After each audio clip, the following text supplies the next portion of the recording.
చేయాలన్న ఉద్దేశంతో ప్రభువైన యేసుక్రీస్తు వారి లోకానికి వచ్చింటున్నాడు. ఎందుకంటే ఒక పరమాత్ముడే పరలోకం నుంచి భూమి మీదకి దిగి వచ్చి రక్తం కార్చాలి. రక్తము చిందించకుండా పాపక్షమాపణ లేదు కనుక మనము కోళ్ళ రక్తం ద్వారా గాని మేకల రక్తం ద్వారా గాని ఈ లోకములో ఏ జంతువు రక్తం ద్వారా మానవుని పాపములకు క్షమించబడట్లేదు. అందుకే పరమాత్ముడే లోకానికి పరలోకం నుంచి దిగి వచ్చి ఆయన తన రక్తమును కార్చి ఉంటున్నాడు.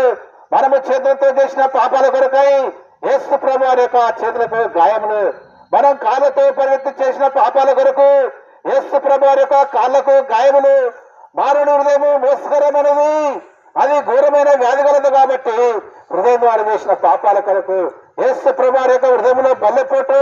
అదేవిధంగా మానవుడు ఇక్కడే ఉండి అనేక విధములుగా ఆలోచిస్తూ పాపం చేస్తూ ఉంటాడు. కాబట్టి తలంపుల ద్వారా చేసిన పాపాల కొరకు యేసు ప్రభు వారి యొక్క తలకు ముళ్ళ కిరీటం. ఇవన్నీ కూడా ఎవరి కొరకు? ప్రభువైన యేసుక్రీస్తు వారు ఆ విధంగా బలి అర్పణగా బలి అయిపోయాడంటే సర్వ మానవాళి కొరకు యేసుక్రీస్తు వారు బలి అర్పణగా బలి అయిపోయిన దేవుడుగా ఉంటున్నాడు. కాబట్టి నా ప్రేమైన స్నేహితుడా, ప్రభువైన యేసుక్రీస్తు రక్తము మన పాపం నుండి మనల్ని పవిత్రపరుస్తా ఉంటున్నది.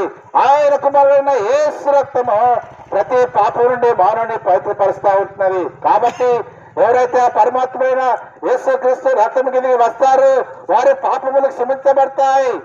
రక్తము చిందించకుండా ఈ లోకంలో పాపక్షాపన లేదు.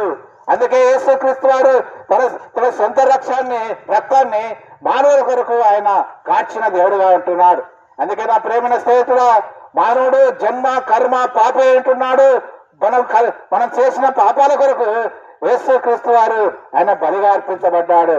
అందుకే మన పాపాలను ఒప్పుకునే ఆయన నమ్మదగిన వాడు, నీతిమంతుడు కనుక మన సమస్తమైన పాపాలను క్షమించి పవిత్రం చేయడానికి యేసుక్రీస్తు వారి లోకానికి వచ్చాడు. అందుకే ఆయన బైబిల్ చెప్తా ఉంటున్నది, యేసు